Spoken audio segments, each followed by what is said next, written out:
कहानी जंगल का सफर। बहुत पुराने जमाने की बात है। एक छोटे से गांव में रहमत बाबा नाम का एक बूढ़ा आदमी रहता था। उसके बाल सफेद, दाढ़ी लंबी और चेहरा थकन से भरा हुआ था, मगर दिल अभी भी जवान था। वो अपने गांव के सबसे अक्लमंद और ईमानदार शख्स माने जाते थे। एक दिन रहमत बाबा के बेटे ने कहा, अब्बा, हमारे घर का अनाज खत्म हो गया है, बाजार का रास्ता बंद है, अब क्या करें? रहमत बाबा ने आसमान की तरफ देखा और गहरी सांस ली। बेटा, जंगल के पार एक छोटा कस्बा है, वहां शायद कुछ मिल जाए। मैं खुद जाकर लाता हूँ। सबने उन्हें रोकने की कोशिश की, क्योंकि जंगल बहुत खतरनाक समझा जाता था। वहां दरिंदे, सांप और जिन्नात के होने की बातें मशहूर थीं। मगर रहमत बाबा ने अल्लाह पर भरोसा किया और अपनी लकड़ी की लाठी, एक छोटी मशल और एक थैला लेकर सफर शुरू किया।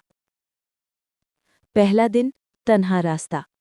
जंगल का रास्ता सुनसान था। परिंदे बोलना बंद कर चुके थे और सिर्फ हवा के शोर की आवाज आ रही थी। रहमत बाबा धीरे धीरे चलते गए। कभी कभी उनके कदमों के नीचे सूखी टहनियां टूटने की आवाज आती तो वो चौंक जाते। सूरज ढलने लगा तो उन्होंने एक बड़े दरख्त के नीचे पड़ाव डाला।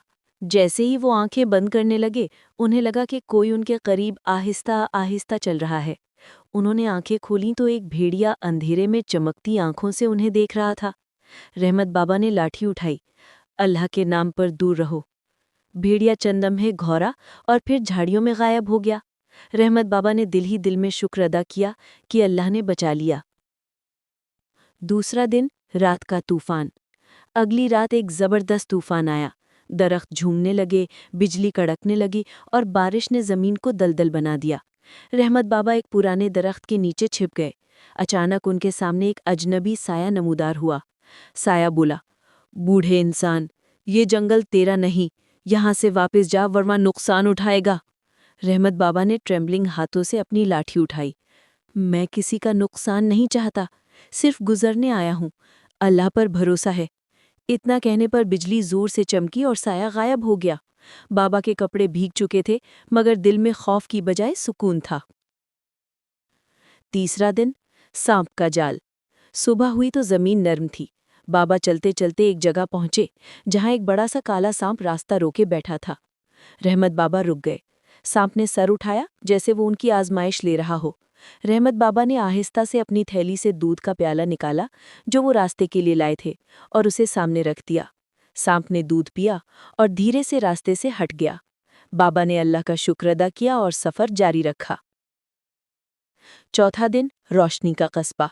आखिरकार जब वो जंगल के पार पहुंचे तो सामने एक छोटा सा कस्बा नजर आया। लोग हैरान थे कि कोई बूढ़ा अकेला इस खतरनाक जंगल को पार करके यहाँ कैसे पहुंचा। कस्बे के लोगों ने उसकी बातें सुनकर कहा, बाबा, आपके हौसले और ईमान ने आपकी हिफाजत की है। उन्होंने अनाज, पानी और कुछ सोना भी दिया ताकि वो आसानी से गांव लौट सके।